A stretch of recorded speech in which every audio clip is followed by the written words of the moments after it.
नमस्कार प्रिय विद्यार्थियों। आज की वीडियो के माध्यम से हम लोग चर्चा करेंगे शिक्षा शास्त्र प्रश्न पत्र 2 बीए फिफ्थ सेमेस्टर में। अगर आप हैं तो एक सब्जेक्ट के दो पेपर आपको देने होते हैं, पहला पेपर और दूसरा पेपर। तो पहले पेपर के बारे में भी हमने चर्चा नहीं किया है। दूसरा पेपर चूंकि आप लोग कहते हैं बहुत कठिन है, इसीलिए मैंने कहा कि दूसरे पेपर को ही आपको पहले मैं समझा देता हूं। एजुकेशनल स्टैटिस्टिक्स आपके पेपर नंबर 2 का नाम है। हिंदी में कहते हैं शैक्षिक सांख्यिकी।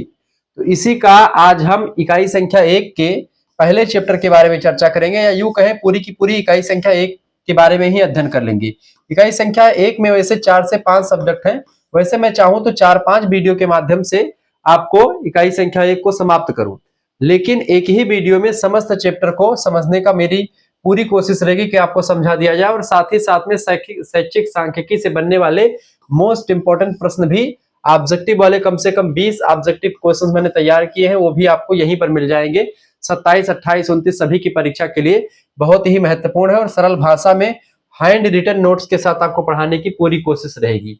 आइए अब जानने का प्रयास करते हैं कि आखिरकार आपको नोट्स कैसे दिखेंगे और इसकी तैयारी आपको कैसे करनी है। देखें, यहाँ पर आपको दिखाई पड़ रहा होगा बहुत ही बेटर क्वालिटी का नोट्स, ठीक है, और बहुत ही धाकड़ अंदाज में आपको बताने का मैं प्रयास करूंगा। बीए पंचम सेमेस्टर शिक्षा शास्त्र द्वितीय प्रश्न पत्र शैक्षिक सांख्यिकी, ठीक है। अब इसमें इकाई संख्या 1 का नाम है आपका परिचयात्मक सांख्यिकी यानी इंट्रोडक्शन टू स्टैटिस्टिक्स, ठीक है। कोर्स कोड वगैरह सब कुछ लिखा हुआ है, आप आसानी से इसको पढ़ सकते हैं।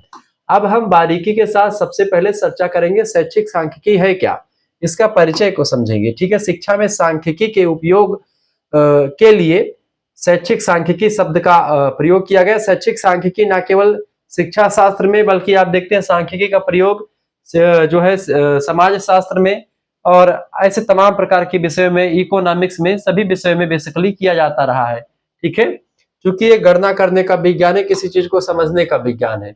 लिखेंगे सांख्यिकी शब्द लैटिन भाषा के स्टेटस शब्द से बना हुआ है। स्टेटस शब्द से बना हुआ है क्या? स्टैटिस्टिक्स।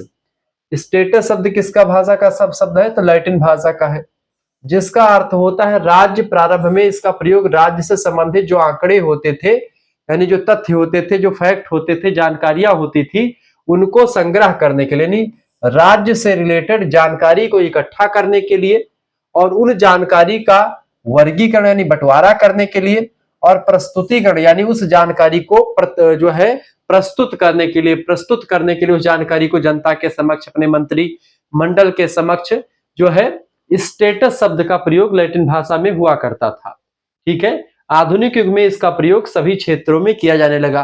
तो उसी से बना हुआ है, यानी जैसे अब एजुकेशन यानी शिक्षा शास्त्र में जब आप पढ़ते हैं शैक्षिक मतलब सांख्यिकी को, तो सांख्यिकी में इसका क्या डेटा यानी कोई जानकारी शिक्षा शास्त्र से है तो उस जानकारी को इकट्ठा करना, उसका वर्गीकरण करना, उसका एनालिसिस यानी विश्लेषण करना और फिर उसके बाद में उस डेटा को प्रस्तुत करना। जैसे कि मैंने ये जानकारी इकट्ठा करी आपके समक्ष तमाम सारी, और इस जानकारी को मैंने क्या किया? एनालिसिस किया, इसका वर्गीकरण किया कि यानी किस यूनिट में क्या क्या पढ़ाना है, फिर उसके बाद में मैं आपके समक्ष इस चीज को प्रस्तुत कर रहा हूं। तो यहां पर भी सांख्यिकी आपकी काम कर रही है, ठीक है। तो सांख्यिकी ये होता है। अब सांख्यिकी का अर्थ हम समझते हैं। सांख्यिकी का सामान्य अर्थ है संख्याओं या तथ्यों का वैज्ञानिक ढंग से क्या किया जाए? सांख्यिकी यानी संख्याओं या तथ्यों, तथ्य माने होता है फैक्ट यानी जानकारी, कोई विशेष जानकारी, उसका वैज्ञानिक ढंग से साइंटिफिक तरीके से उसको इकट्ठा किया जाए, सही सही जानकारी, उसका वर्गीकरण यानी बंटवारा किया जाए, ठीक है। और साथ ही साथ में संक्षेपण यानी उस जानकारी को प्रतीक के माध्यम से, जैसे जानकारी बहुत बड़ी ना हो, जानकारी जो बड़ी होती तो उसको प्रतीक दे दिया जाए। जैसे कि मान लेते हैं जैसे सिग्मा पाई तमाम प्रकार की चीजें हैं, या आप मान करके चलो जैसे आपका नाम है शिवम शुक्ला, जैसे मेरा नाम है, क्या नाम है दोस्तों? शिवम शुक्ला, ठीक है। तो शिवम शुक्ला बार बार एक ही मतलब जो है शिवम शुक्ला बार बार लिखने से क्या हो जाएगा? अब जब शिवम शुक्ला हम बार बार लिखेंगे तो बड़ा लंबा एरिया कवर करेगा और बहुत ज्यादा हर चीज का खर्चा लगेगा, चाहे स्याही की बात करें चाहे जगह की बात करें, ज्यादा चीजें खर्च होगी। इसीलिए इस शिवम शुक्ला को एस अगर लिख दें तो ये एक प्रकार से इसी का प्रतीकीकरण या संक्षेपण हो जाता है, ठीक है। तो हम किसी भी जानकारी को, जो बड़ी जानकारी है, विस्तृत जानकारी है, उसको प्रतीक यानी सिंबल देकर के बढ़िया तरीके से संक्षिप्त तरीके से लिख सकते हैं, ठीक है। प्रस्तुतिकरण, फिर उसके बाद में उसको प्रस्तुत करें, उसका विश्लेषण करें प्रस्तुत। कैसे मैं विश्लेषण कर रहा हूं, एक एक चीज को आपको बता रहा हूं, एनालिसिस करके समझा रहा हूं, और व्याख्या करना, ये सब चीजें तथ्यों या संख्याओं का वैज्ञानिक तरीके से, वैज्ञानिक ढंग से संग्रह करना, वर्गीकरण करना, संक्षेपण करना, प्रस्तुतिकरण करना, विश्लेषण करना और उसकी व्याख्या करना, यही सांख्यिकी का वास्तविक अर्थ होता है। अगली हेडिंग लिखेंगे सांख्यिकी की सामान्य अवधारणा। देखिए, सांख्यिकी केवल संख्याओं का संग्रह नहीं, बल्कि यह संख्याओं के पीछे छिपे जो तथ्य होते हैं, फैक्ट होते हैं और जो घटनाएं होती हैं उनको समझने की एक वैज्ञानिक पद्धति का नाम है। एक साइंटिफिक ये मेथड होता है घटनाओं को समझने का, किसी भी जानकारी या तथ्यों को जानने का, समझने का, या हमें तथ्यों का सही अर्थ निकालने, यानी कोई भी जानकारी या तथ्य जो हमारे पास है उसका वास्तव में क्या अर्थ है उसको समझने के लिए उनकी तुलना करने से दो तथ्य, मान लेते हैं किसी ए स्थान से हमने कोई जानकारी इकट्ठा की और किसी बी स्थान से हमने दूसरी जानकारी इकट्ठा करी, दोनों को तुलना करने में भी, यानी ए की तुलना बी से करने के लिए सांख्यिकी का प्रयोग किया जाता है। और भविष्य के लिए निर्णय लेने में सहायता भी सांख्यिकी के द्वारा होता है कि अगर ए स्थान पर जाएंगे तो ऐसी जानकारी मिलेगी और बी स्थान पर जाएंगे तो ऐसी जानकारी मिलेगी। ये सारी चीजें आपको यहाँ पर दिखाई जाती है। आगे दोस्तों समझते हैं शिक्षा में सांख्यिकी का क्या महत्व है। हेडिंग डालेंगे, लिखेंगे शिक्षा में सांख्यिकी का महत्व। लिखेंगे सबसे पहला महत्व है यह विद्यार्थियों की उपलब्धियों का मापन करने में सहायक है। शैक्षिक सांख्यिकी क्या है? विद्यार्थियों की जो उपलब्धियां होती हैं, यानी विद्यार्थियों ने, जैसे विद्यार्थी क्लास पढ़ रहा है, अब जब वो उत्तीर्ण होता है उसका रिजल्ट बनता है तो रिजल्ट को वर्गीकरण करके बढ़िया तरीके से उसका डाटा प्रस्तुत किया जाता है, उसकी जानकारी किस विषय में कितना जानकारी प्राप्त हुई, ये सब चीजें कैसे जो है प्रस्तुत की जाती है, ये सब दोस्तों जो है सांख्यिकी के द्वारा ही प्रस्तुत की जाती है। इसके साथ ही साथ में आप देखेंगे यह जो है यह शिक्षण विधियों की प्रभावशीलता को जानने में सहायता करता है। इसके साथ साथ यह पाठ्यक्रम निर्माण और संशोधन में सहायता करता है। ठीक है, यानी कि सिलेबस को बनाने में, सिलेबस में चेंजमेंट करने के लिए शैक्षिक सांख्यिकी की जरूरत पड़ती है। और शैक्षिक अनुसंधान यानी कि एजुकेशनल रिसर्च को वैज्ञानिक बनाने के लिए इस विधि का प्रयोग किया जाता है।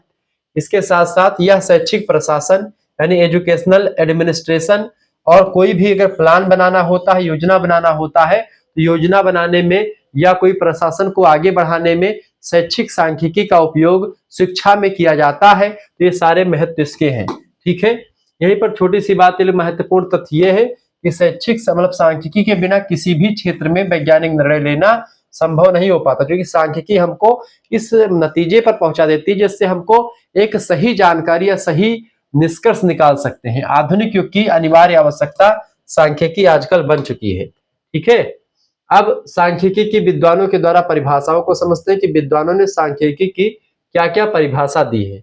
लिखेंगे, पहले विद्वान है प्रोफेसर क्रॉक्सटन और काउडन। इन्होंने कहा कि सांख्यिकी संख्यात्मक तथ्यों का संग्रह, वर्गीकरण और उनकी व्याख्या करने की कला और विज्ञान है। यानी सांख्यिकी की प्रकृति भी इस परिभाषा से स्पष्ट हो जाती है। यानी कि सांख्यिकी क्या है? एक आर्ट यानी कला भी है और सांख्यिकी एक विज्ञान भी है। ठीक है, दोनों चीजें यहां से क्लियर होती हैं। क्लियर यानी कि जो सांख्यिकी होती क्या करती है, जो संख्यात्मक तथ्य होते हैं, जो न्यूमेरिकल फैक्ट होते हैं, उनको इकट्ठा करता है, उनका वर्गीकरण करता है, बंटवारा, और उनकी व्याख्या भी करता है। तो ऐसा शास्त्र या ऐसा विज्ञान, ऐसी कला है ये जो तथ्यों का संग्रह, वर्गीकरण और उसकी व्याख्या करता है, वही सांख्यिकी कहलाता है। प्रोफेसर क्रॉक्सटन और क्राउडन नाम के विद्वानों ने इस परिभाषा को दिया। दूसरे विद्वान है प्रोफेसर उनका क्या नाम है? Professor Boddington. प्रोफेसर बोडिंगटन की अगर बात की जाए तो सांख्यिकी संख्यात्मक तथ्यों का व्यवस्थित संग्रहण, प्रस्तुतिकरण तथा विश्लेषण है। ऐसा किसने कहा? प्रोफेसर बोडिंगटन ने कहा। यानी कि जो भी वही तथ्य है उसका संग्रह करना, उसको प्रस्तुत करना, उसका एनालिसिस करना, विश्लेषण करना, यही चीज होता है। ठीक है, ये बात आप ध्यान रखेंगे। क्लियर? इसके अलावा सीली की अगर बात की जाए तो सीली दोस्तों सीली कहते हैं कि सांख्यिकी वह विज्ञान है जो संख्यात्मक तथ्यों के संग्रह, वर्गीकरण और प्रस्तुतिकरण, विश्लेषण तथा व्याख्या से संबंधित होता है। यानी सांख्यिकी सिंपल सी बात है, एक विज्ञान है, इसमें कोई दो राय नहीं। क्योंकि सांख्यिकी के द्वारा हम यह निष्कर्ष निकाल पाते हैं कि भविष्य में सांख्यिकी मतलब भविष्य में क्या होगा।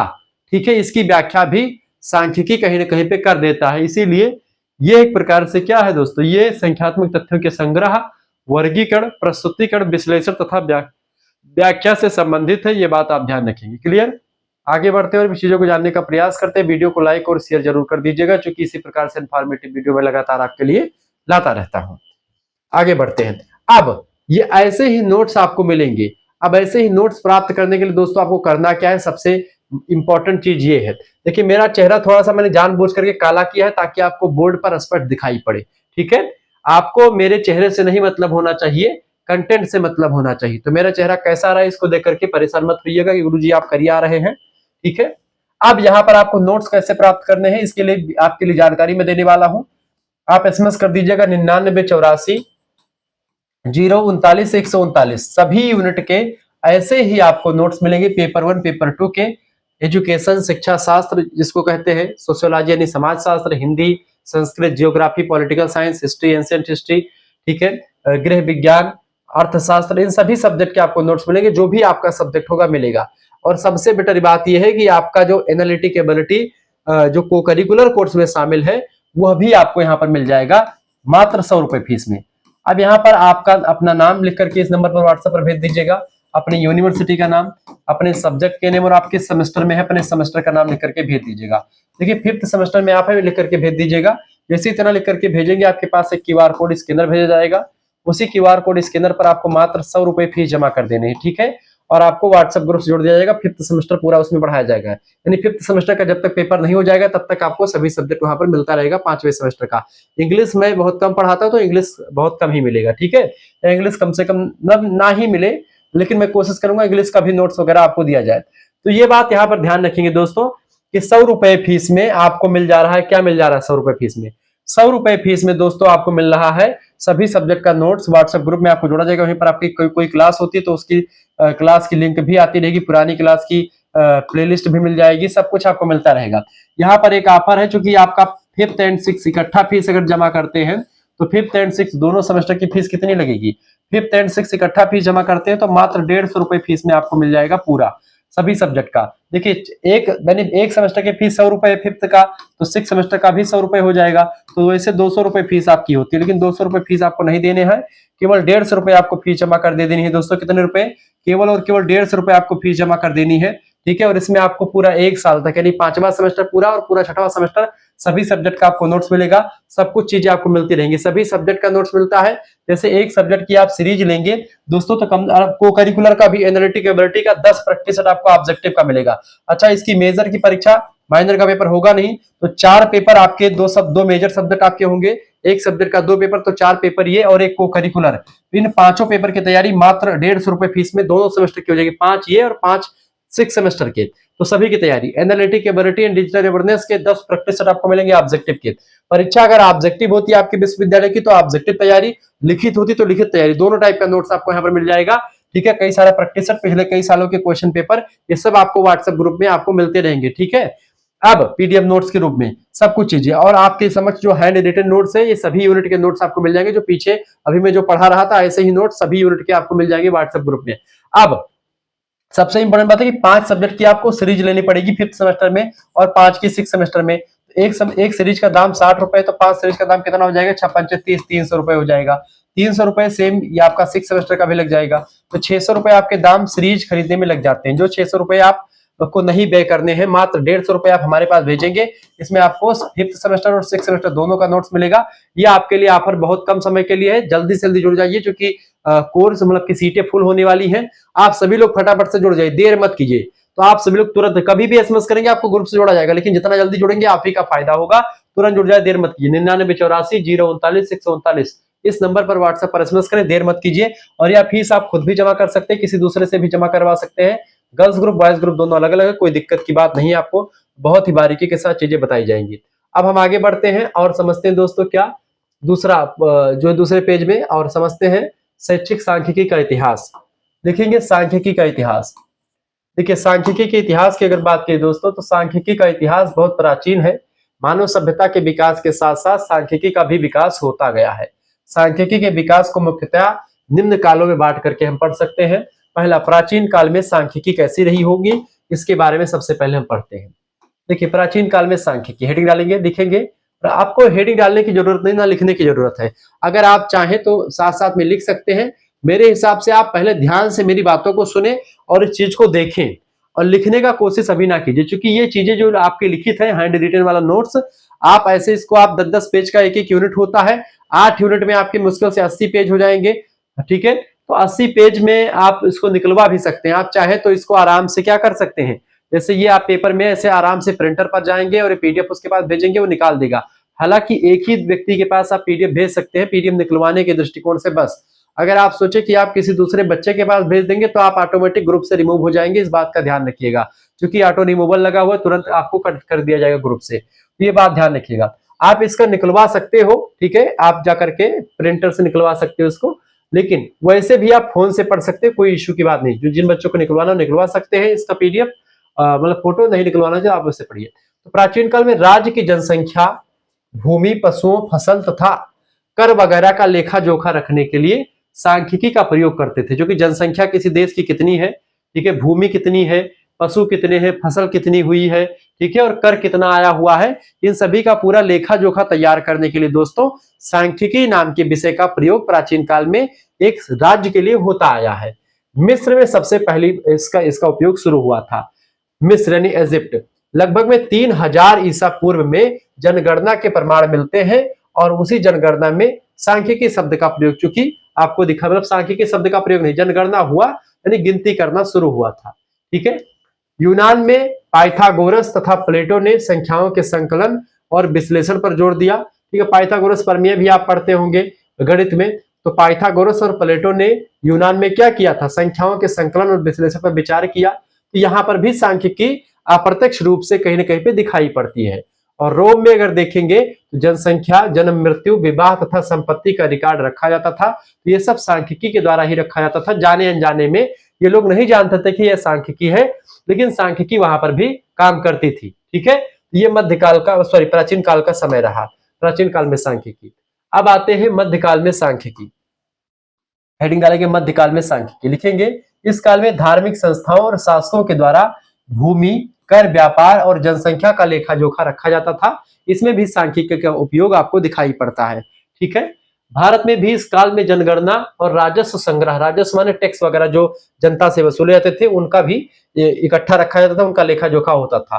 तो संग्रह के लिए आंकड़ों का उपयोग किया जाता था। तो इस तरीके से मध्यकाल में भी सांख्यिकी का प्रयोग होता आया। अब आता है आधुनिक काल। आधुनिक काल में सांख्यिकी का विकास जो हुआ है उसके बारे में समझते हैं। अभी तक तो सांख्यिकी का अप्रत्यक्ष विकास है, लोग उपयोग कर रहे हैं, लेकिन इनको पता नहीं कि सांख्यिकी शब्द का या सांख्यिकी विषय से हम इन चीजों को कर रहे हैं। अब आता है आधुनिक काल। आधुनिक काल में सांख्यिकी ने एक विज्ञान का रूप ले लिया। अभी तक जो सांख्यिकी अप्रत्यक्ष रूप से काम कर रही है, प्रत्यक्ष रूप से सामने आएगी। 17वीं और 18वीं शताब्दी में यूरोप में सांख्यिकी का तीव्र विकास हुआ। सर जॉन ग्रांट नाम के एक विद्वान है, उनको आधुनिक सांख्यिकी का जन्मदाता कहा जाता है, यानी फादर ऑफ मॉडर्न स्टैटिस्टिक्स कहा जाता है सर जॉन ग्रांट को। कार्ल पियर्सन का भी नाम आता है इसमें, रोनाल्ड फिशर, इन विद्वानों ने भी सांख्यिकी को वैज्ञानिक आधार प्रदान किया और आगे बढ़ाया। ठीक है, तो इन विद्वानों का नाम आप नोट कर लीजिएगा। अब आता है भारत में। भारत में सांख्यिकी का विकास समझते हैं। देखिए दोस्तों, भारत में संगठित रूप से सांख्यिकी का कार्य 1872 ईस्वी में प्रारंभ हुआ। जब पहली बार जनगणना की गई भारत की, तब सांख्यिकी का प्रयोग यहाँ पर किया गया। तत्पश्चात भारत सरकार ने सांख्यिकीय संगठन की स्थापना करी और राष्ट्रीय आय में, शिक्षा में, स्वास्थ्य में, कृषि में, उद्योग में, इन सभी क्षेत्रों में आंकड़ों का संग्रह करने के लिए, उसका विश्लेषण करने के लिए सांख्यिकी का शुरुआत करी। महत्वपूर्ण विद्वान और उनका योगदान जो सांख्यिकी में रहा है, चार्ट के माध्यम से आप समझ सकते हैं। सर जॉन ग्रांट, जिनको आधुनिक सांख्यिकी का जनक कहा जाता है, इनके बारे में अगर बात की तो 17वीं शताब्दी के ये हैं। इन्होंने नेचुरल एंड पॉलिटिकल ऑब्जर्वेशन नाम की एक पुस्तक लिखी। नेचुरल एंड पॉलिटिकल ऑब्जर्वेशन जो पुस्तक लिखी, और इस पुस्तक में दोस्तों आधुनिक सांख्यिकी की नींव रखी, इसीलिए इनको आधुनिक सांख्यिकी का जनक कहा जाता है। कार्ल पियर्सन साहब की बात की तो 19वीं शताब्दी के ये विद्वान हैं। इन्होंने सहसंबंध यानी कोरिलेशन की बात करी, एसडी यानी स्टैंडर्ड डाइवर्जन यानी मानक विचलन की बात करी, इसकी खोज की और सांख्यिकी को वैज्ञानिक आधार प्रदान किया। कार्ल पियर्सन ने बहुत ज्यादा काम किया। रोनाल्ड फिशर साहब 20वीं शताब्दी के विद्वान हैं। इन्होंने नमूना सिद्धांत यानी सैंपलिंग थ्योरी दी। सैंपलिंग थ्योरी मतलब होता है, जैसे मान लेते हैं एक बाल्टी दूध है, अब एक बाल्टी दूध की क्वालिटी आपको निकालनी है। अब उस एक बाल्टी दूध को आप चाहो तो उसकी क्वालिटी, पूरे दूध की क्वालिटी नापने में समय वेस्ट करो, समय नष्ट करो अपना। लेकिन इन्होंने कहा कि एक सैंपल निकाल लेते हैं उसी, चूंकि दूध एक ही जैसा है, उसको एक थोड़ी सी डिब्बी में एक बढ़िया से उसका सैंपल निकाल लेते हैं, ठीक है। और उस सैंपल को आप जो है एक मशीन में लगाते हैं, या उस छोटी सी डिब्बी का दूध का जो है क्वालिटी पता कर लेते हैं, और उसी डिब्बी के आधार पर आप पूरे बाल्टी का जो है, पूरे बाल्टी का दोस्तों क्या कर देते हैं, पूरे बाल्टी का लेखा जोखा जो है पूरे दूध का कर देते हैं। कहने का मतलब यह है कि कोई बहुत बड़ी वस्तु, विषय वस्तु का अध्ययन आपको करना है, ठीक है। पूरे भारत के ग्रामों के अध्ययन के बारे में आपको मतलब की जानकारी देनी है, ठीक है, विदेशों में। तो आप क्या करेंगे, भारत के 4-5 गांवों का अध्ययन अलग अलग जिलों के, अलग अलग प्रदेशों के कर लेंगे, और उसी के आधार पर पूरे भारत देश के गांवों की विशेषता बता देंगे। ऐसे ही जर्नली होता है। तो ये एक सैंपल हो गया, ठीक है, दूध का। इसी के आधार पर पूरी की पूरी बाल्टी की क्वालिटी बता देना ही सैंपलिंग प्रक्रिया है, नमूना सिद्धांत है, सैंपल, यही थियरी है। जैसे एक मनुष्य की बॉडी के पूरे शरीर में खून दौड़ रहा होता है, उसके खून कहीं से भी निकाल लो, उसकी 2 बूंद खून निकाल करके उसका टेस्ट करवाने के लिए भेज देते हो, सैंपल होता है खून का। तो उसी से चेक करके पूरे शरीर में खून की क्वालिटी पता चल जाती है। तो ये चीजें हैं सैंपलिंग विधि। नमूना सिद्धांत किसने, रोनाल्ड फिशर ने दिया। इन्होंने कहा कि किस तरीके से किसी बड़ी चीज का अध्ययन करने के लिए हमको ज्यादा समय नष्ट नहीं करना है, कुछ कुछ चीजों का अध्ययन करके उसी आधार पर उस चीज को बता दिया जाए। कि परीक्षण, इसके अलावा एनोवा आदि का विकास इन्होंने किया, रोनाल्ड फिशर ने। इस तरीके से आपने चीजों को समझ लिया। अब आगे बढ़ते हैं। दूसरा, सांख्यिकी का इतिहास, यहां पर आप समझ रहे हैं दूसरा भाग। देखिए, आधुनिक काल में सांख्यिकी ने एक स्वतंत्र विज्ञान के रूप में विकास किया, और इसे विभिन्न देशों, विभिन्न क्षेत्रों में व्यापक रूप से अपनाया गया। इस काल में अनेक विद्वानों ने सांख्यिकी को वैज्ञानिक पद्धतियों के साथ विकसित किया, और इसे शोध, शिक्षा, उद्योग, अर्थशास्त्र, समाजशास्त्र, मनोविज्ञान आदि में महत्वपूर्ण उपकरण के रूप में सांख्यिकी का प्रयोग करना शुरू कर दिया, ठीक है। आधुनिक सांख्यिकी का विकास जो हुआ दोस्तों 19वीं शताब्दी में, सांख्यिकी का स्वर्ण युग कहा जाता है, क्योंकि 19वीं शताब्दी में 1800 ईस्वी से लेकर के 1900 ईस्वी तक का जो समय काल है, इसी को 19वीं शताब्दी कहा जाता है। तो इस काल में सांख्यिकी को गणितीय आधार मिला, तार्किक विधियों और वैज्ञानिक पॉइंट ऑफ व्यू यानी वैज्ञानिक दृष्टिकोण प्राप्त हुआ। इस युग में प्राथमिकता सिद्धांत, सहसंबंध, प्रतिगमन, परीक्षण, नमूना पद्धति आदि का विकास हुआ, जिसकी वजह से इसको वैज्ञानिक आधार प्रदान हुआ सांख्यिकी को। अब प्रमुख पाश्चात्य विद्वानों का जो योगदान रहा इसमें, इसके बारे में हम समझ लेते थोड़ा सा। दोस्तों, सबसे पहले विद्वान है सर जॉन ग्रांट। आधुनिक सांख्यिकी का जनक कहा जाता है, मैंने पहले ही आपको चर्चा कर दिया। इंग्लैंड में जन्म हुआ था, मृत्यु संबंधी आंकड़ों का संग्रह। इन्होंने क्या किया, इंग्लैंड में जन्म और मृत्यु संबंधी आंकड़ों का संग्रह किया कि कितना जन्म है, जन्म दर कितनी है, मृत्यु दर कितनी है, कितने लोग जन्म लेते, कितनी मृत्यु को प्राप्त होते, उसका संग्रह किया और विश्लेषण किया सांख्यिकी के आधार पर। कहां पर, इंग्लैंड में। किसने, जॉन ग्रांट ने। इनकी प्रसिद्ध पुस्तक का नाम है नेचुरल एंड पॉलिटिकल ऑब्जर्वेशन। ध्यान रख लीजिएगा, ऑब्जेक्टिव में प्रश्न आ सकता है अगर परीक्षा ऑब्जेक्टिव होती तो। सभी विश्वविद्यालयों के लिए मैं पढ़ाता हूं, ये बात ध्यान रखेंगे, तो किसी विश्वविद्यालय में आप पढ़ेंगे, सिलेबस आपका यही है। दूसरे विद्वान है कार्ल पियर्सन। कार्ल पियर्सन का जन्म हुआ था 1857 में, मृत्यु 1936 में हो जाती है। इन्होंने सांख्यिकी में सहसंबंध यानी कोरिलेशन पर ध्यान दिया, और मानक विचलन यानी एसडी का सिद्धांत दिया। इन्होंने बायोमेट्रिक्स एंड बायोमेट्रिक्स नामक पत्रिका की स्थापना भी करी थी। फिर आते हैं अगले विद्वान रोनाल्ड फिशर, जिसके बारे में चर्चा कर चुका हूं। इन्होंने नमूना सिद्धांत दिया, सैंपलिंग थ्योरी, टी परीक्षण दिया, टी टेस्ट जिसको होते थ्योरेटिकल नहीं हो, टी परीक्षण दूसरा है, एनोवा का विकास किया, ठीक है। इनकी प्रसिद्ध पुस्तक का नाम है the design of experiments. The design of experiment पुस्तक का नाम है, रोनाल्ड फिशर की पुस्तक का नाम है, ध्यान रखेंगे इस बात को, ठीक है। यहाँ पर कुछ चीजें यहाँ पर आप देख सकते हैं। यहाँ पर आप देखते हैं कार्ल पियर्सन ने सांख्यिकी की परिभाषा दी है। सांख्यिकी वह विज्ञान है जो मापने योग्य राशियों के बीच सहसंबंध और परिवर्तन का अध्ययन करता है। ये कार्ल पियर्सन की परिभाषा है। रोनाल्ड फिशर ने कहा कि सांख्यिकी प्रयोगों की योजना बनाना, आंकड़ों का विश्लेषण करना और निष्कर्ष निकालने की वैज्ञानिक पद्धति है क्या, सांख्यिकी। तो जब भी आपकी सांख्यिकी की परिभाषा पूछी जाएगी, आप आसानी से इन विद्वानों की कोई परिभाषा याद करके आप आराम से लिख देंगे, परीक्षा में अच्छे अंक आपको मिलेंगे। अब हम समझते हैं दोस्तों भारतीय सांख्यिकी का विकास जो हुआ, उसके बारे में मैंने आपको ऑलरेडी बता रखा था, अगले पेज में ही, मतलब पिछले पेज में ही बता चुका हूं। फिर से लिख लीजिए, भारत में प्राचीन काल में ही जनगणना, भूमि मापन, कर निर्धारण आदि कार्यों के लिए आंकड़ों का प्रयोग किया जाता रहा है। 1872 में भारत में पहली बार जनगणना होती है संगठित रूप से, और वहां पर सांख्यिकी का प्रयोग किया गया। फिर पंडित पीसी महाल नोबिस द्वारा नमूना सर्वेक्षण पद्धति का विकास किया गया। आज भारत में सांख्यिकी का उपयोग शिक्षा में, कृषि में, उद्योग में, अर्थव्यवस्था में, स्वास्थ्य योजना निर्माण, इन सभी क्षेत्रों में व्यापक रूप से किया जाता रहा है। ठीक है, अब हम सांख्यिकी की परिभाषा को समझते हैं। ये तो मैंने समझ लिया था, ये तो फिर से वही पेज आ गया है, पेज 4 में सांख्यिकी की परिभाषा हमने देख ली है। ठीक है, विश्लेषण के आधार पर तमाम सारे विद्वानों के अनुसार और परिभाषा, जैसे स्प्रिगलर की परिभाषा हमने देखी थी। सांख्यिकी संख्याओं के माध्यम से ज्ञान प्राप्त करने की विधि किसने कहा था? स्प्रिगलर ने कहा था। इस परिभाषा में सांख्यिकी को ज्ञान प्राप्त करने की विधि के रूप में माना गया है। ठीक है, प्रोफेसर चक्रवर्ती की अगर बात की जाए तो सांख्यिकी तथ्यों को संख्यात्मक रूप से व्यक्त करने, उनका विश्लेषण करने तथा सार्थक निष्कर्ष प्राप्त करने की विधि है। और इस परिभाषा में तथ्यों के संख्यात्मक रूप, विश्लेषण और निष्कर्ष पर बल दिया गया है। ये सारी परिभाषाएं आप देख सकते हैं सांख्यिकी की। ठीक है, कुल मिलाकर के अगर इन परिभाषाओं को पढ़े तो उपरोक्त परिभाषाओं में संख्यात्मक तथ्यों के संग्रह, वर्गीकरण, प्रस्तुतिकरण, विश्लेषण और व्याख्या पर बल दिया गया है। सांख्यिकी को कला भी कहा गया और विज्ञान भी कहा गया। इसकी प्रकृति आपकी सांख्यिकी की वैज्ञानिक भी है और ह्यूमैनिटीज यानी कला से संबंधित भी है। सांख्यिकी का मुख्य उद्देश्य तथ्यों से ज्ञान प्राप्त करना तथा सही निर्णय लेना होता है। ठीक है, आगे बढ़ते हैं। सांख्यिकी की क्या आवश्यकता है और क्या महत्व है, इसको समझते हैं। दोस्तों, सांख्यिकी आज के युग में प्रत्येक क्षेत्र में आवश्यक हो चुकी है। तथ्यों को समझने के लिए, उनका विश्लेषण करने के लिए और सही निष्कर्ष निकालने में हमारे लिए सांख्यिकी का उपयोग बहुत जरूरी होता है। शिक्षा में इसका महत्व को समझते हैं, थोड़ा सा और इसको बड़ा कर लेते ताकि आपको स्पष्ट दिखे। देखिए, शिक्षा में इसका महत्व, सांख्यिकी विद्यार्थियों की उपलब्धियों को मापने और उनकी दूसरे विद्यार्थियों से तुलना करने में सांख्यिकी मदद करती है। परीक्षा परिणामों का विश्लेषण करना हुआ, शैक्षिक स्तर का पता लगाना होता है कि बच्चे कितने स्तर के, first grade, second grade, first division, second division कितने में प्राप्त हुए हैं। ठीक है, तो परीक्षा परिणामों का विश्लेषण और शैक्षिक स्तर का पता लगाया जा सकता है। इसके अलावा शिक्षण विधियों की प्रभावशीलता ज्ञात करने में सहायक है। पाठ्यक्रम निर्माण, शिक्षण सुधार तथा मूल्यांकन में सहायक है। शैक्षिक अनुसंधान करने तथा निष्पक्ष निर्णय लेने में भी सहायक है। ये महत्व है सांख्यिकी का शिक्षा में। ठीक है, ये बात आप ध्यान रखेंगे। आगे बढ़ते हैं, अनुसंधान में महत्व।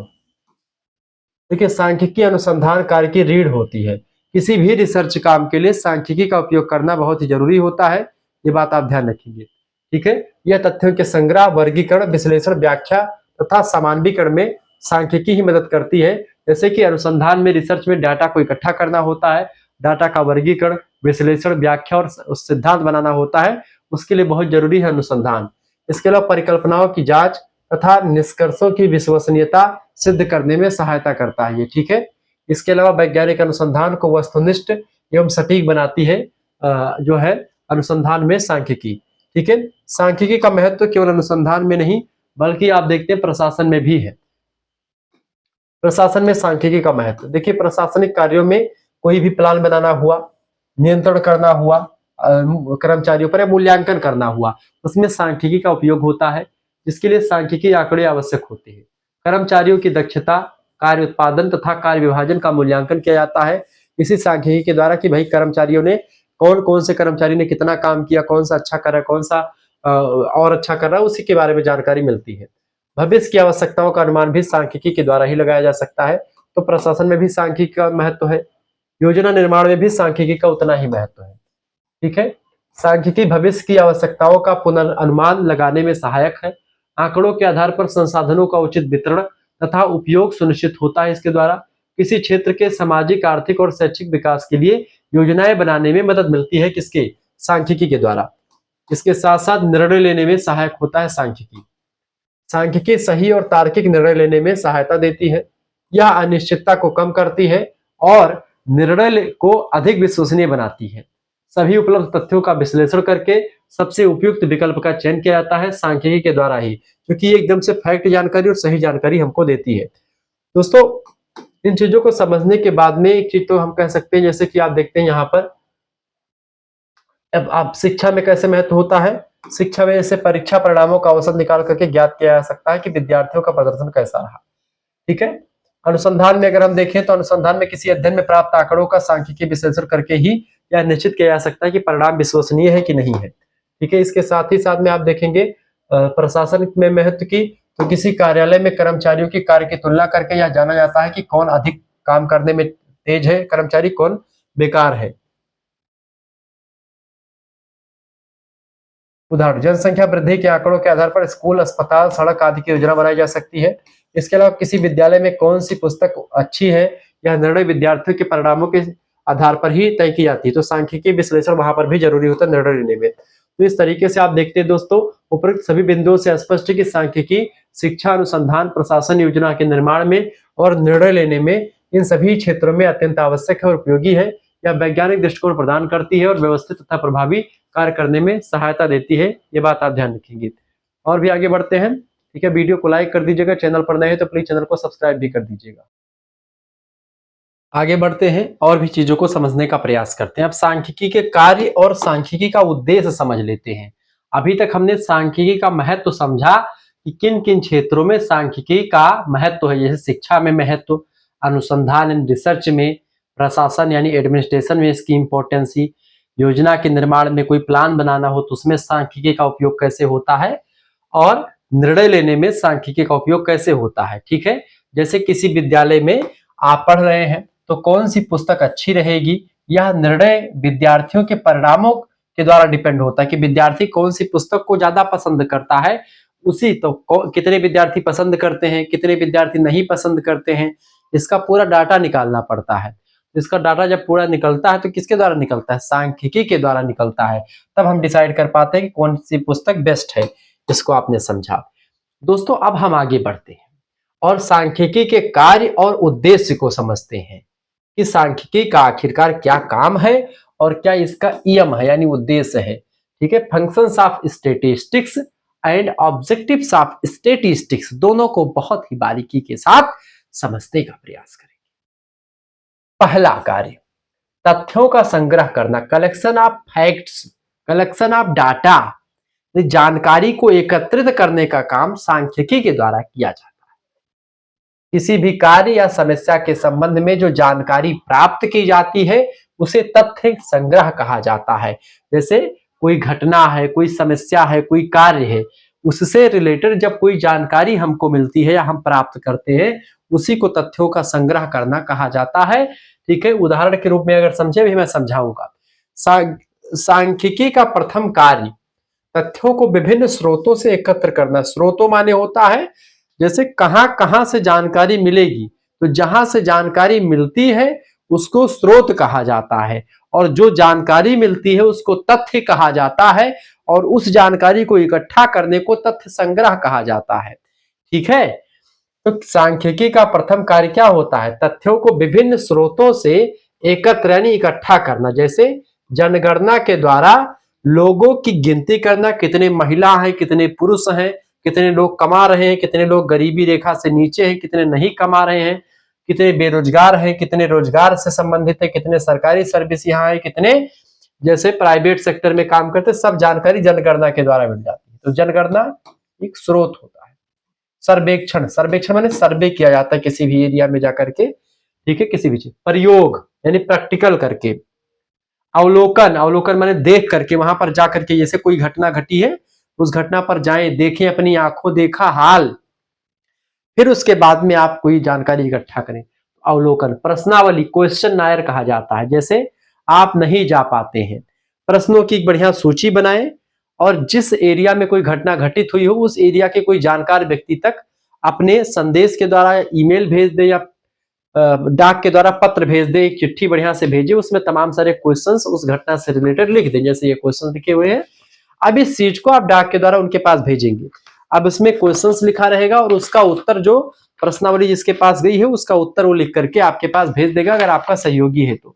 जैसे एक न्यूज चैनल में, न्यूज चैनल वाले अपने ऑफिस में बैठ करके अलग अलग क्षेत्रों में उनके संपर्क सूत्र होते हैं, तो वहां से एक प्रकार से वो जानकारी न्यूज रूम तक पहुंचाते हैं। न्यूज रूम वाले बढ़िया से उसको आकर के बयां कर देते हैं। तो ये सब चीजें कैसे हो पाती हैं, ये सब चीजें प्रश्नावली के द्वारा, ठीक है, और इन्हीं जो है सर्वे वगैरह के द्वारा कंप्लीट हो पाती हैं।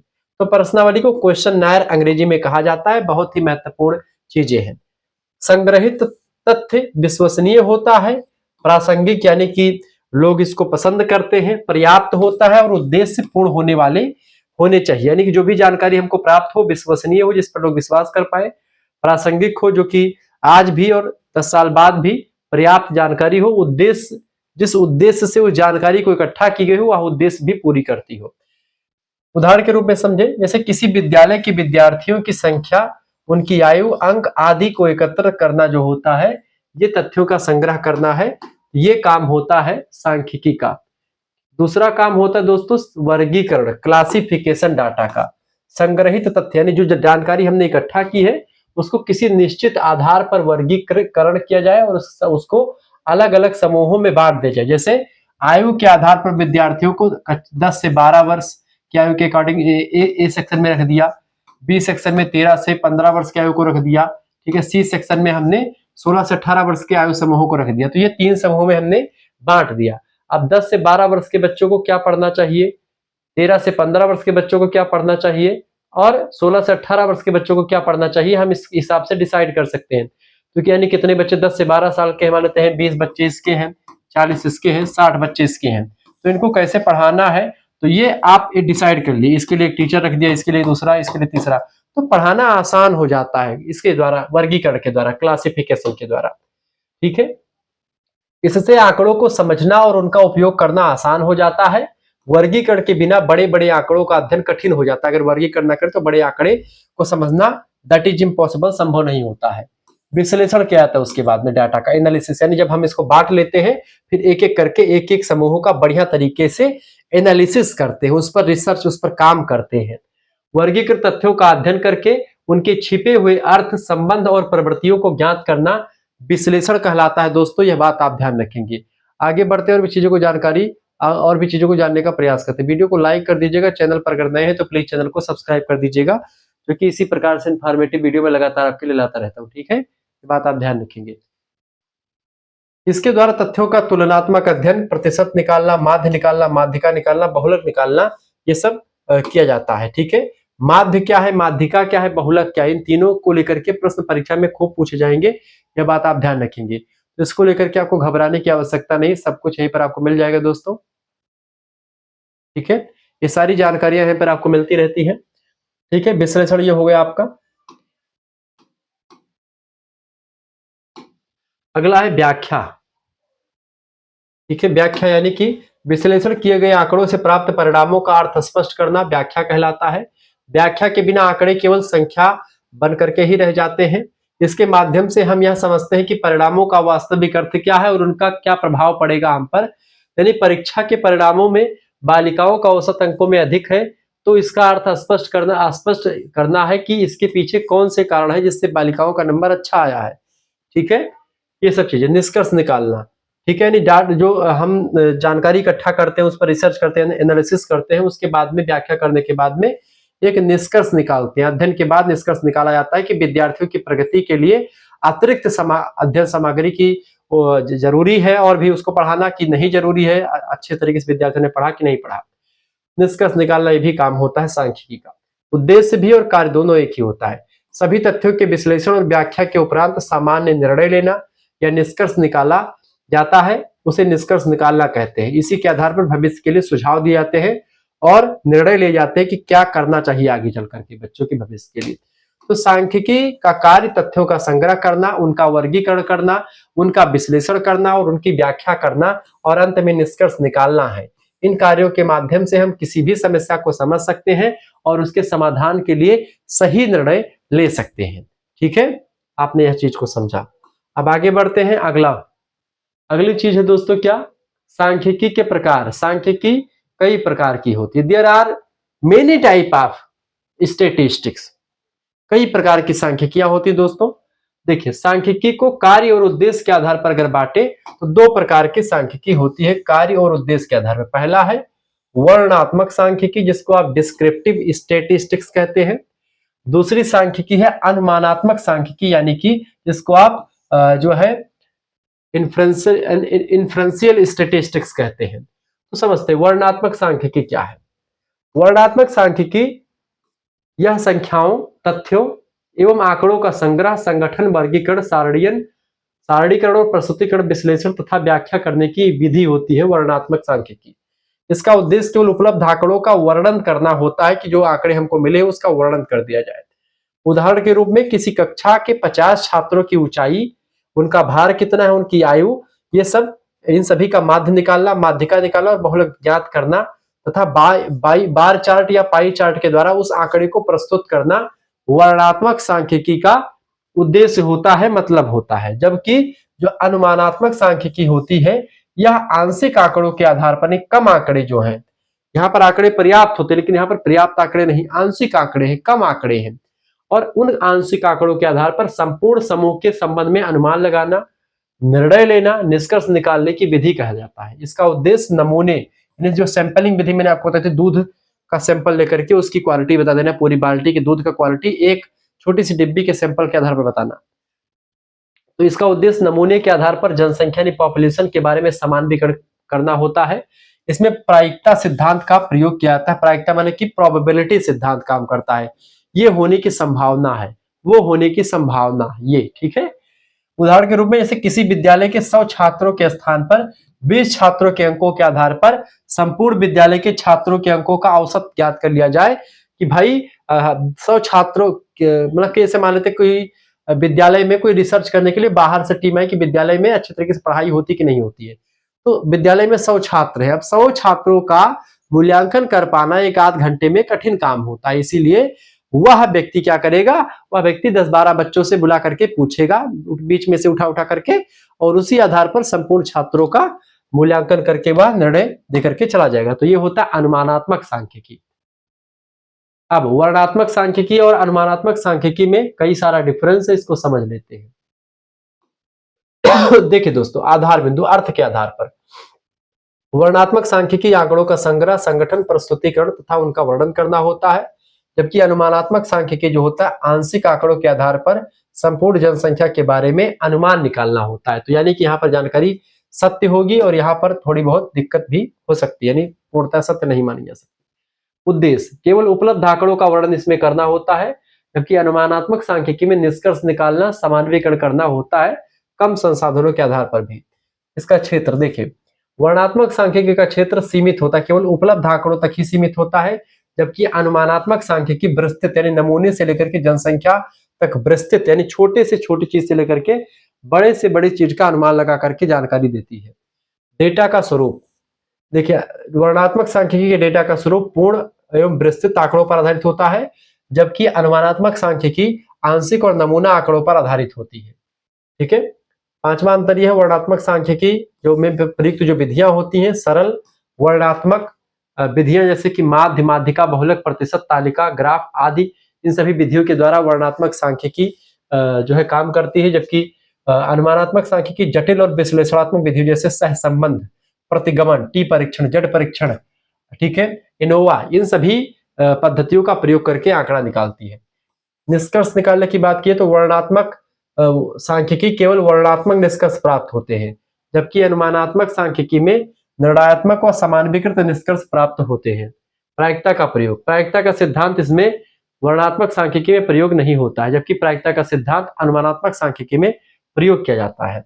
उदाहरण के रूप में देखें, जैसे कक्षा में छात्रों की ऊंचाई का औसत ज्ञात करना या ग्राफ तैयार करना है तो वर्णनात्मक सांख्यिकी तैयार करेगी, लेकिन उन्हीं 20 छात्रों के आंकड़ों के आधार पर 200 छात्रों के बारे में अनुमान लगाना होगा तो अनुमानात्मक सांख्यिकी के द्वारा किया जाएगा। प्रस्तुतिकरण की बात की जाए तो वर्णनात्मक सांख्यिकी में डेटा को तालिका के माध्यम से, bar chart, pie chart, histograph आदि के माध्यम से प्रस्तुत किया जाता है, जबकि अनुमानात्मक सांख्यिकी में दोस्तों क्या होता है, गणितीय सूत्रों व सांख्यिकीय परीक्षणों के द्वारा प्रस्तुत किया जाता है डेटा को। ठीक है। लास्ट अंतर है प्रयोग का क्षेत्र।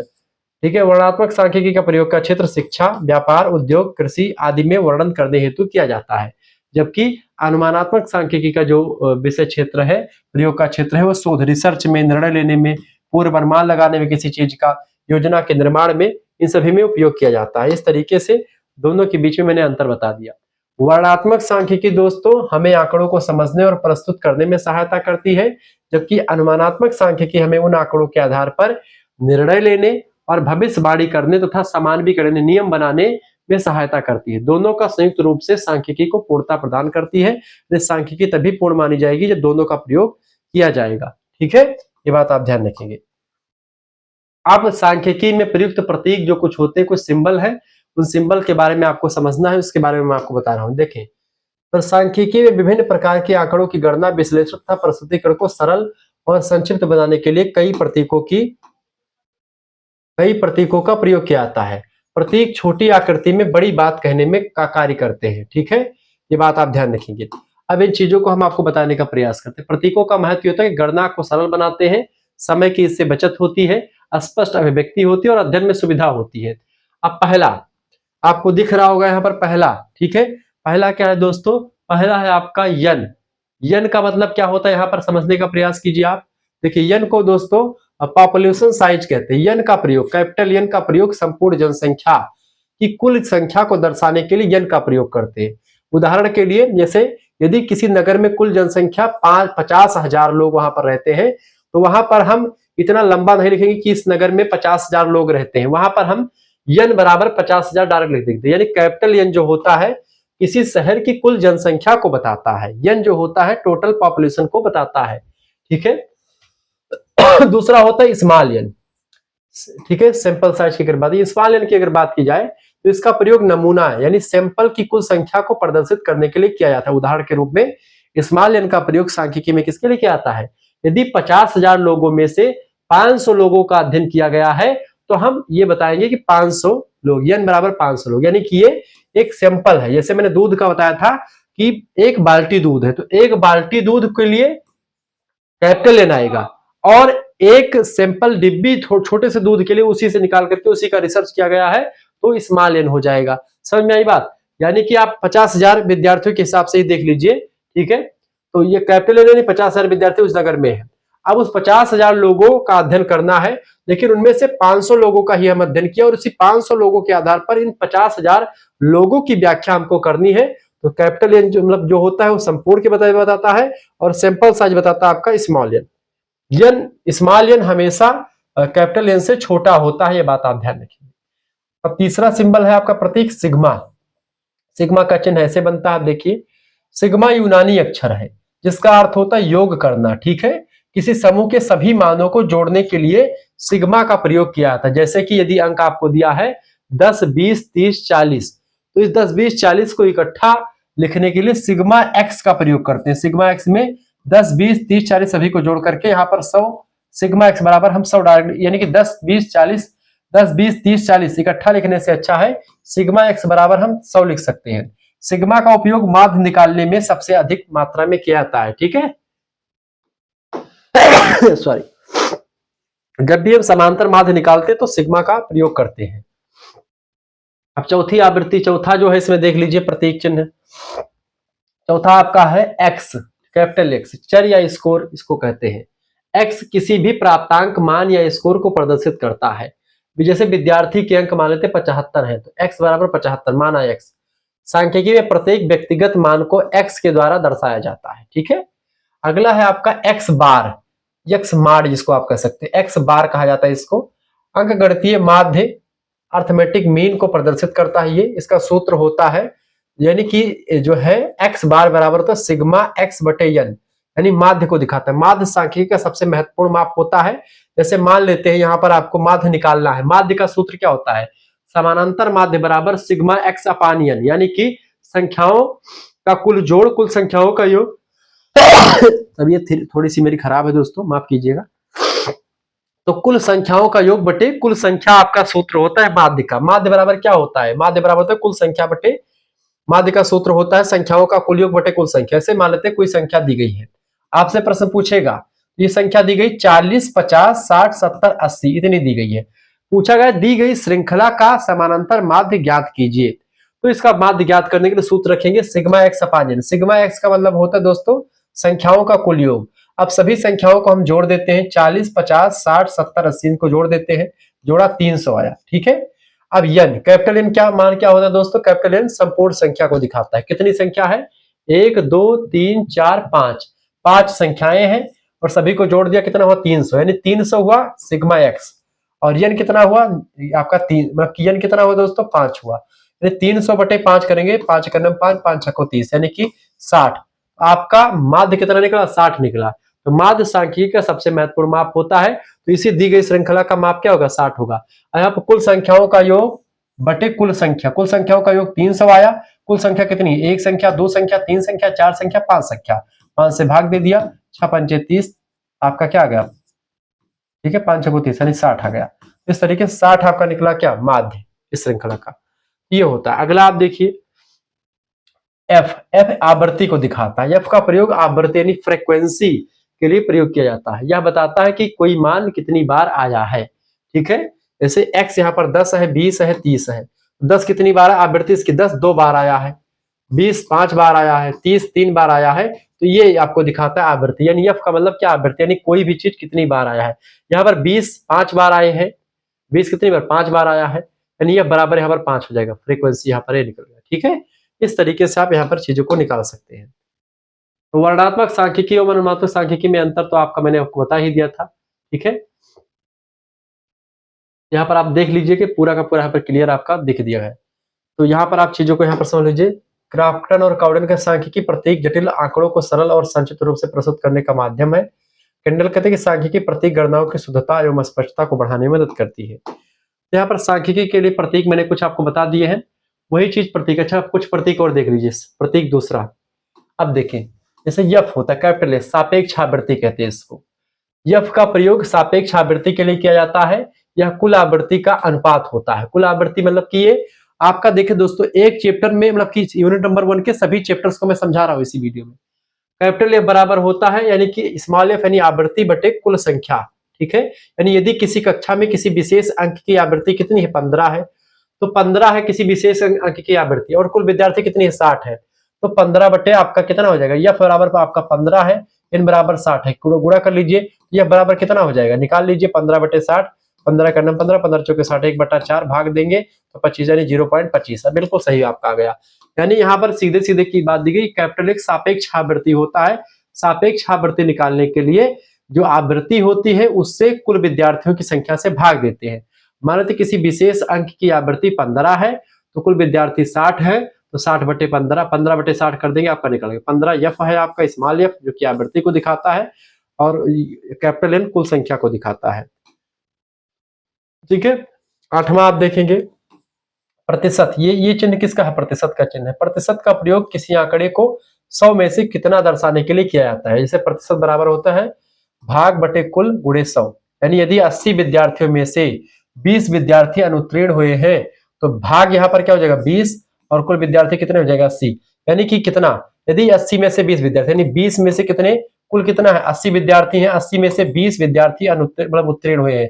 कितने % विद्यार्थी उत्तीर्ण हुए हैं, 20 बटे 100 गुणे 100 कर देंगे, ठीक है। यानी कि 0 से 0 काट दीजिए, ठीक है। और यहाँ पर 10 दूना कितना हो जाएगा, यहाँ पर 200 हो जाएगा, 200 बटे 8, 200 बटे 8 करेंगे तो 25 जो है कितना हो जाएगा 8, यानी कि अगर 25 से गुणा 8 करेंगे तो आपका निकल आएगा, ठीक है। तो 25% यहाँ पर आपका क्लियर हो जाएगा, यानी कि यहाँ 25% जो है यहाँ पर निकल आएगा, ठीक है। तो परसेंटेज ऐसे निकालते हैं, तो परसेंटेज हो गया। अगला है आपका यफ का मान, यहाँ पर आपके क्लियर, यफ का मान 0 और 1 के बीच होता है, ये इससे अधिक नहीं हो सकता, यानी कि हमेशा जो आपकी जो है आवृत्ति होती है, बेसिकली सापेक्ष आवृत्ति वो 0 और 1 के बीच में ही होती है, इससे अधिक ज्यादा नहीं होती है।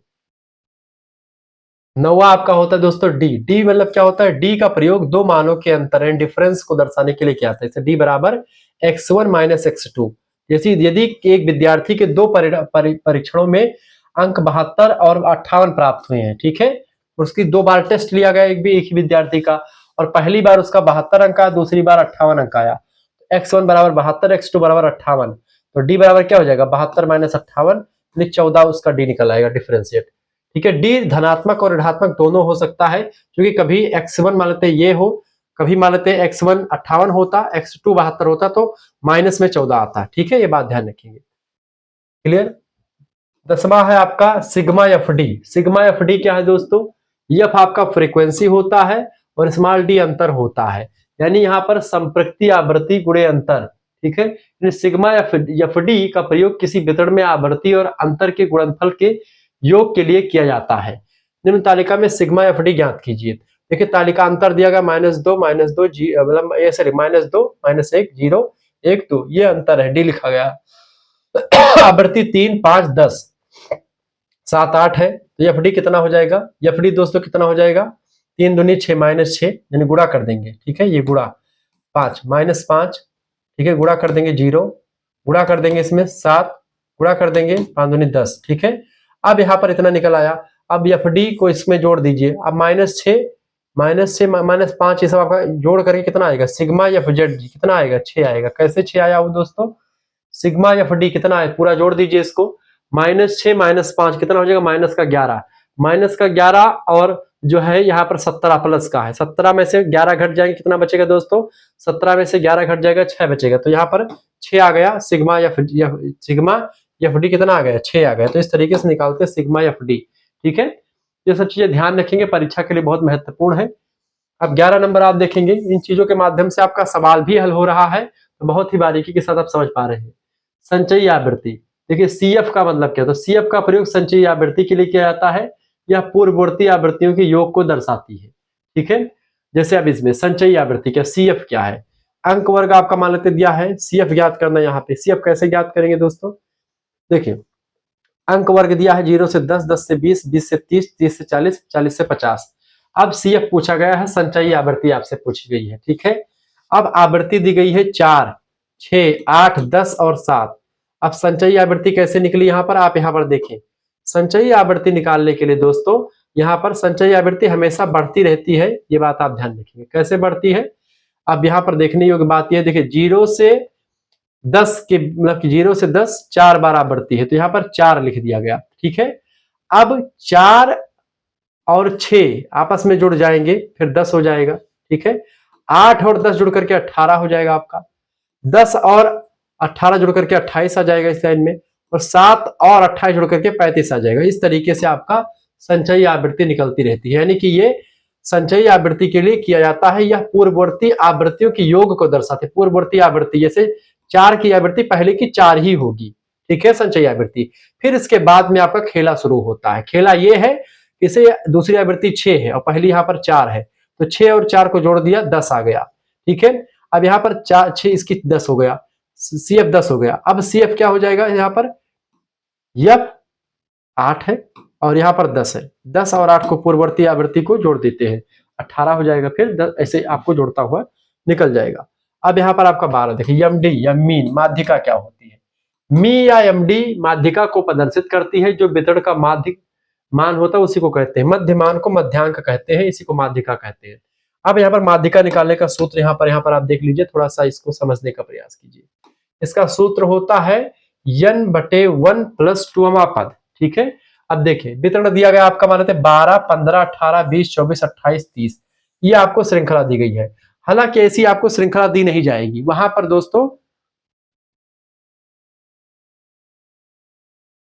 वहां पर आपको श्रृंखला उबड़ खाबड़ दी जाएगी, जैसे कि आरोही या अवरोही क्रम में उसको सजाना पड़ेगा। जैसे आपको आंकड़ा मान लेते ऊपर दिया गया, तो मैंने तो यहाँ पर आरोही क्रम में मतलब लिखा हुआ कि घटते से बढ़ते क्रम में, जैसे यहाँ पर 18 लिखा रहता, यहाँ पर 12 लिखा रहता, यहाँ पर 30 लिखा होता, यहाँ पर 15 लिखा होता, यहाँ पर 20 लिखा होता, यहाँ पर 24 और यहाँ पर आपका लिखा होता 28, इस तरीके से लिखा होता।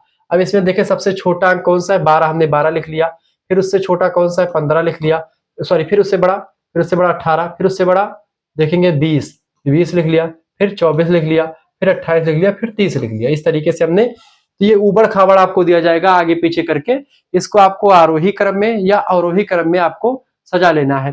तो हमने घटते से बढ़ते क्रम में इसको लिख लिया, तो यहाँ पर आपको ये करना पड़ेगा, क्योंकि यहाँ पर मैंने ये ऑलरेडी दिया गया है एक सिस्टमेटिकल वे में, लेकिन पहले आपको ऐसा नहीं मिलेगा।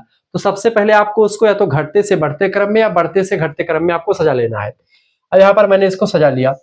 अब इसमें करना क्या है, आपको इसमें मध्य का अंक निकालना है। मध्य का अंक यहाँ पर जाहिर सी बात है आपको दिखाई पड़ रहा होगा, 1 2 3, 1 2 3, 3 इधर निकाल दिया, 3 इधर निकाल दिया, बीच का अंक आपका 20, वैसे आपका 20 डायरेक्टली आपको दिख रहा है निकल रहा है।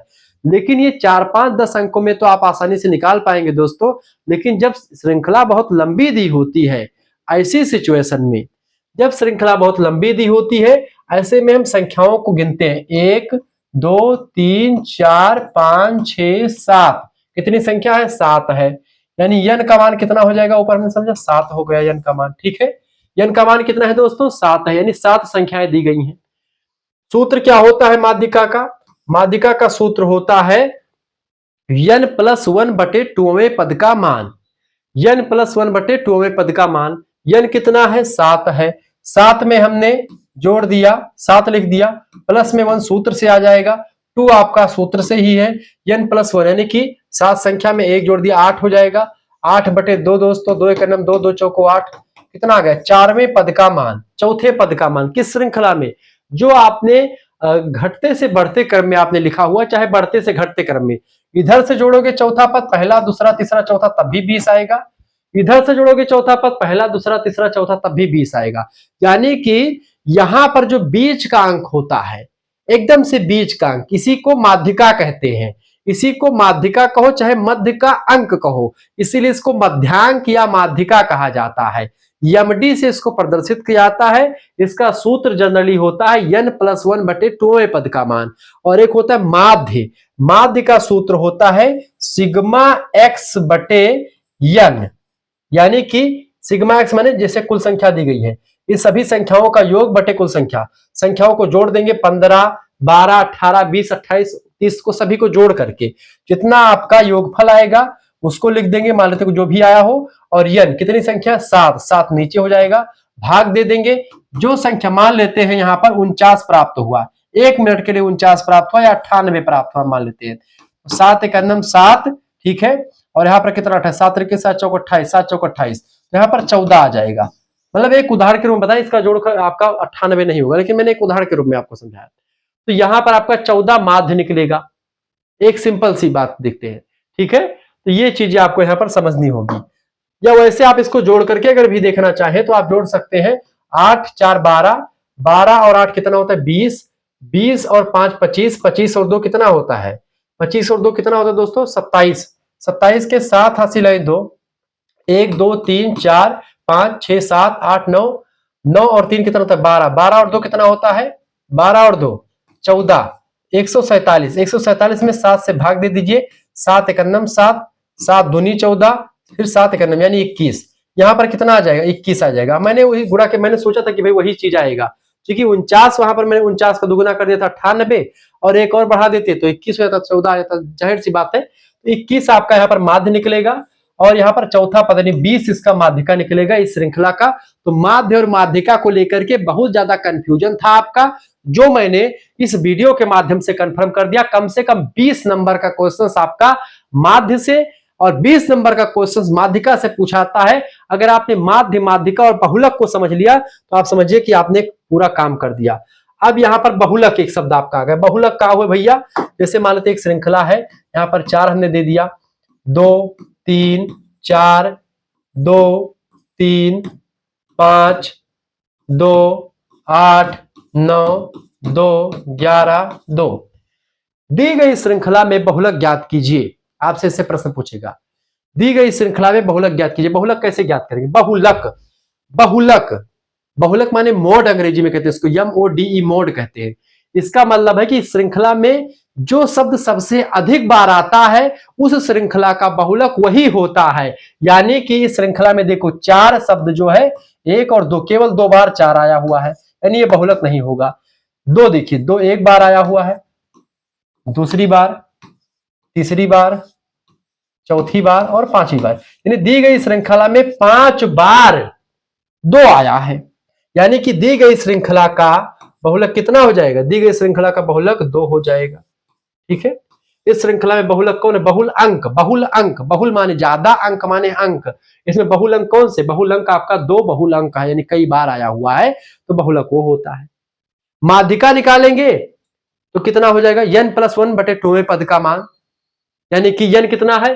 1 2 3 4 5 6 7 8 9 10 11 12 13, 13 + 1 14, 14/2 यानी 7, 7वें पद का मान। एक, अब इसको ये उबड़ खाबड़ लिखा है, इसको आप सही से सेंटर में करके लिख लीजिए बढ़िया तरीके से, यानी कि पहले छोटा, फिर उससे बड़ा, फिर उससे बड़ा, फिर उससे बड़ा, फिर उससे बड़ा, वो आपका निकलेगा माध्यिका। अच्छा, माध्य में ऐसा जैसा लिखा है उबड़ खाबड़ लिखा रहने दो, सबको इकट्ठा जोड़ डालो, जितना आपका पूरा जोड़ने पर आए उसको ऊपर रख लो, मान लेते जोड़ने पर आपका 100 आता है, 100 ऊपर लिख लिया।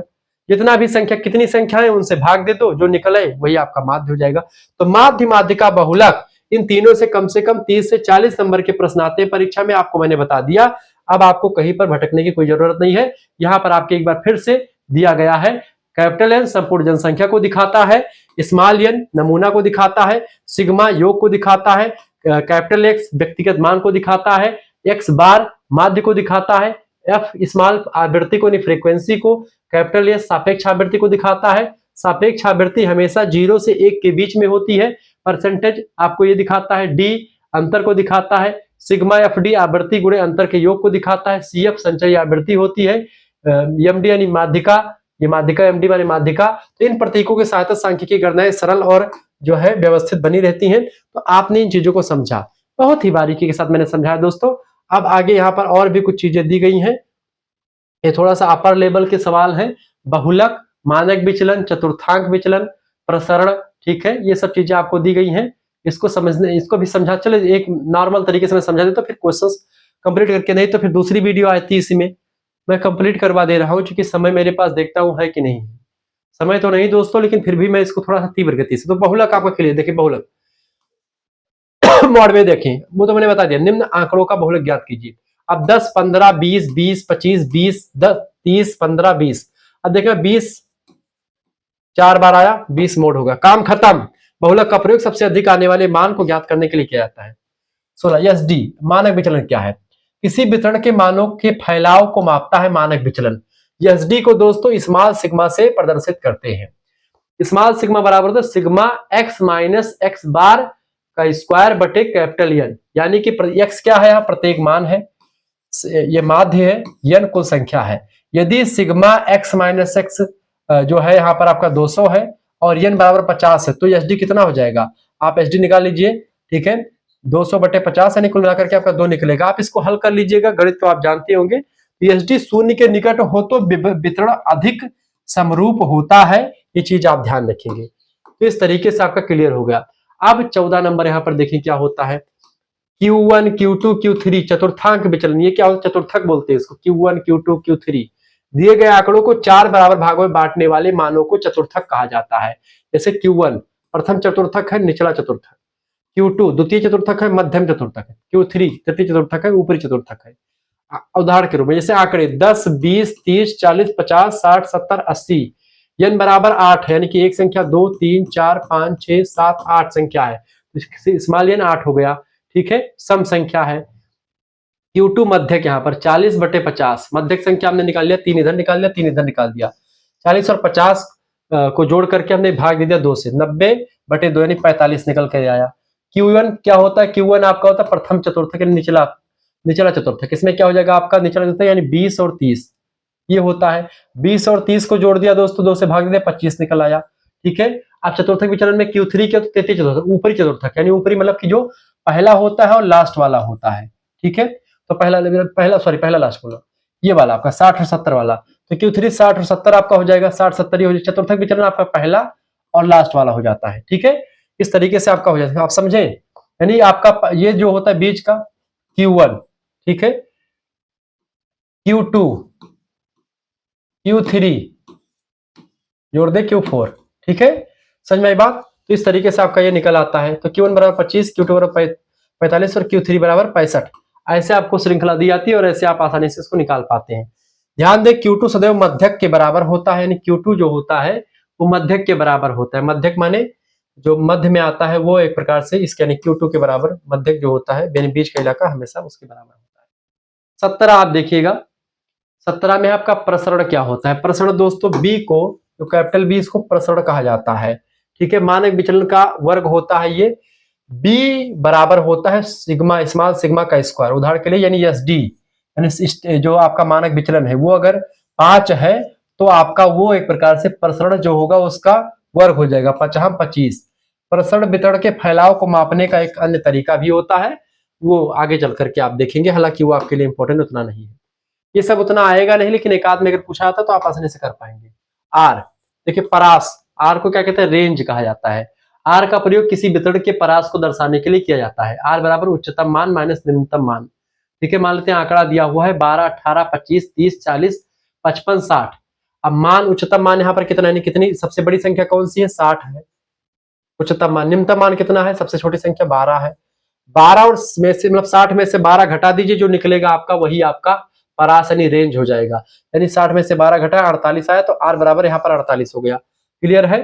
तो परास से वितरण की जो है जो एक प्रकार से मतलब की ध्यापकता है वो एक प्रकार से ज्ञात होती है। क्लियर। तो ये परास होता है, यानी कि इसे कोई संख्या दी गई, उसमें सबसे बड़ी संख्या और सबसे छोटी संख्या, उन दोनों के बीच में जो डिफरेंस है, अंतर है, उसी को परास या रेंज कहा जाता है। ठीक है, ये बात आपकी क्लियर हुई। अब आगे बढ़ते हैं और लास्ट यहाँ पर सिग्मा एक्स स्क्वायर, मानों के वर्गों का योग सिग्मा एक्स स्क्वायर होता है। सिग्मा एक्स माने कि सभी संख्याओं का जोड़ और जोड़ करके उसका वर्ग कर दे, यानी इसका उपयोग प्रत्येक मान के वर्ग के योग को ज्ञात करने के लिए किया जाता है। जैसे यहाँ पर आप दिया हुआ मान दिया हुआ 10, 20, 30, 40। ठीक है, आवृत्ति आपको दी गई, यानी 10 2 बार आया है, 20 3 बार, 30 4 बार और 40 1 बार, यानी कि यहाँ पर आवृत्ति दी गई है। आवृत्ति का योग आप जोड़ेंगे 2 3, 3 2 5 और 5 4 9 1 10, यानी CF कितना निकलेगा, सिग्मा F 10 आपका निकल आया। x2 यानी कि एक्स स्क्वायर, यानी 10 का स्क्वायर 100 हो जाएगा, 20 का स्क्वायर कितना हो जाएगा, 400 हो जाएगा, 30 का स्क्वायर 900 और 40 का स्क्वायर 1600, यानी ये x का स्क्वायर यहाँ पर लिखा हुआ है। अब fx यानी fx स्क्वायर देखेंगे, fx स्क्वायर मतलब होता है यानी एक्स स्क्वायर, इसको गुणा कर दीजिए, f और एक्स स्क्वायर का गुणा, यानी कि 100 दूना 200। ठीक है, 400 दूना 423 1200, 900 चौका 3600। ठीक है, 16 एकन्नम 1600। तो यहाँ पर आपका एफ एक्स स्क्वायर निकल गया।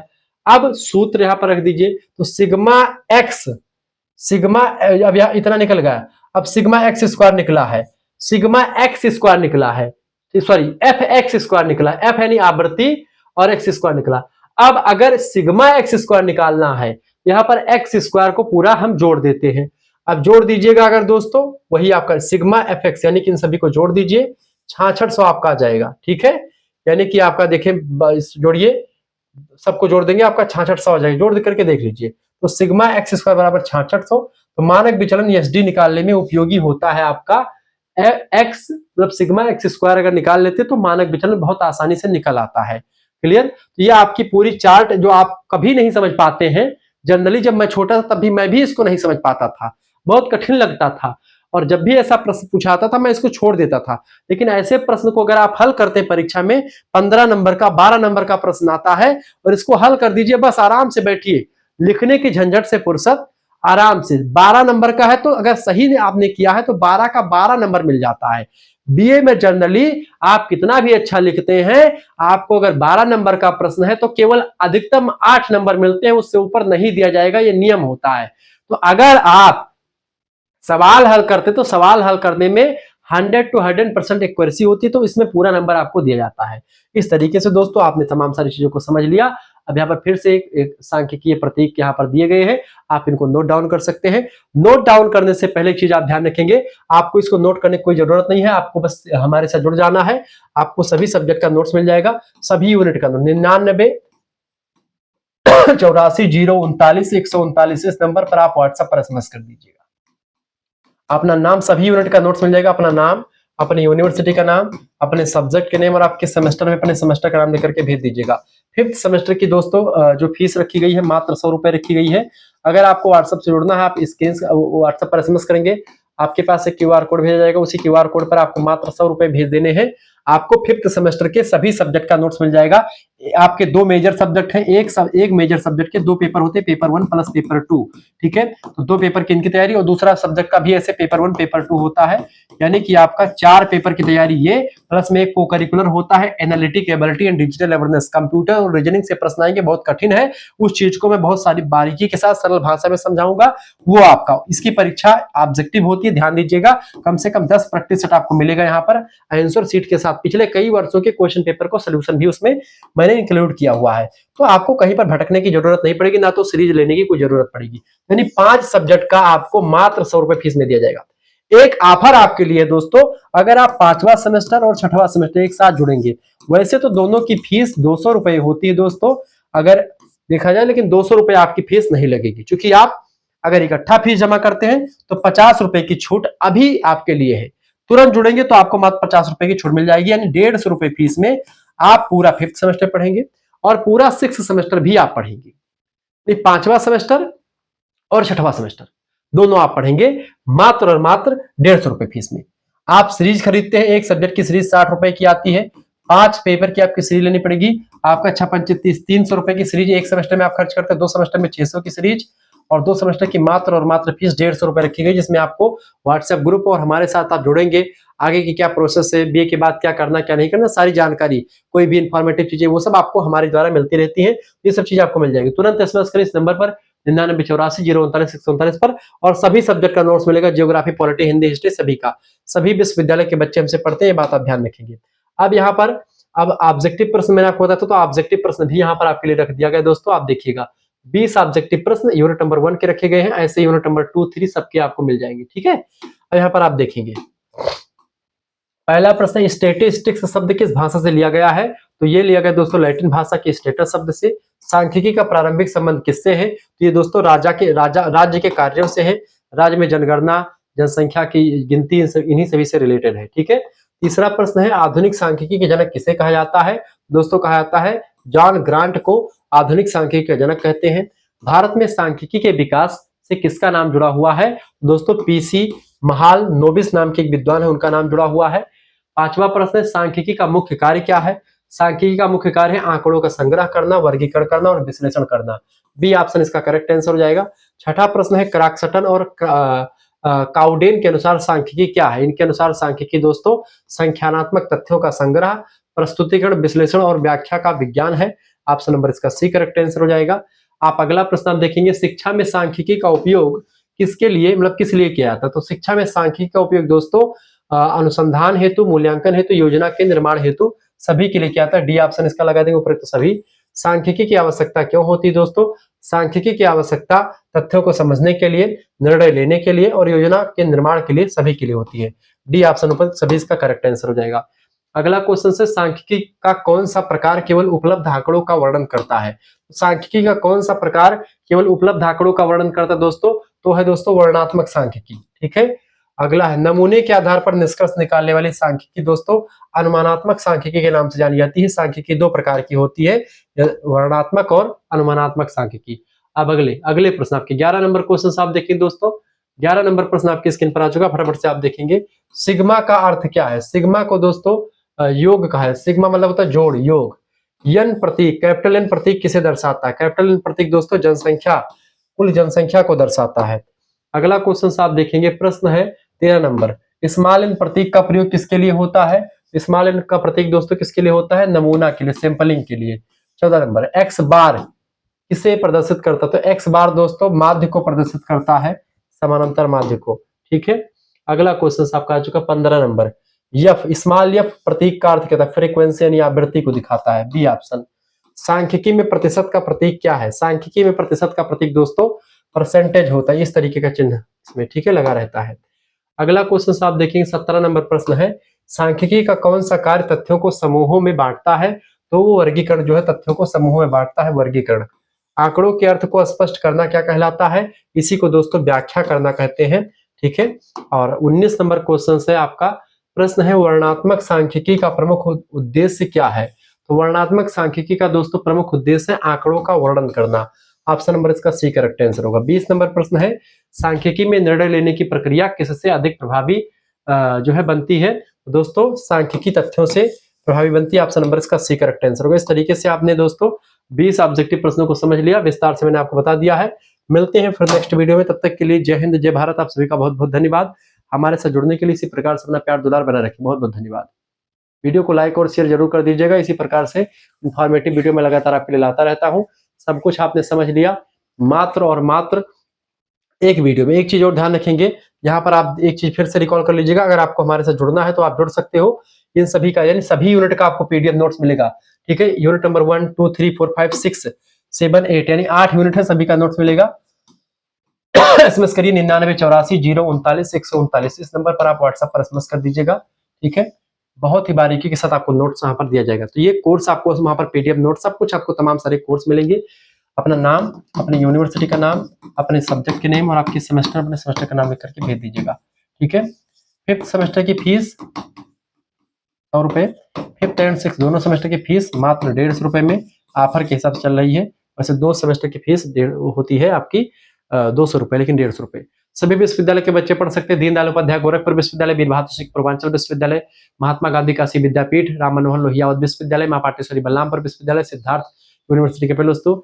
और इसके अलावा आपका जननायक चंद्रशेखर बलिया विश्वविद्यालय, महाराजा सुहेलदेव आजमगढ़ विश्वविद्यालय, एमजे प्यारू बरेली रोहिलखंड, मां कुमारी सहारनपुर, राजा महेंद्र प्रताप सिंह स्टेट यूनिवर्सिटी, ठीक है, चौधरी चरण सिंह मेरठ विश्वविद्यालय, छत्रपति साहू जी महाराज कानपुर विश्वविद्यालय, महाराजा सुहेलदेव आजमगढ़ विश्वविद्यालय, बुंदेलखंड यूनिवर्सिटी झांसी, डॉक्टर भीमराव अम्बेडकर आगरा विश्वविद्यालय, प्रोफेसर रज्जू भैया यूनिवर्सिटी लखनऊ विश्वविद्यालय, और ऐसे तमाम प्रकार के विश्वविद्यालय जिनका नाम मैं नहीं ले पा रहा हूँ, सभी के लिए बहुत ही बेस्ट है, बहुत ही जबरदस्त है।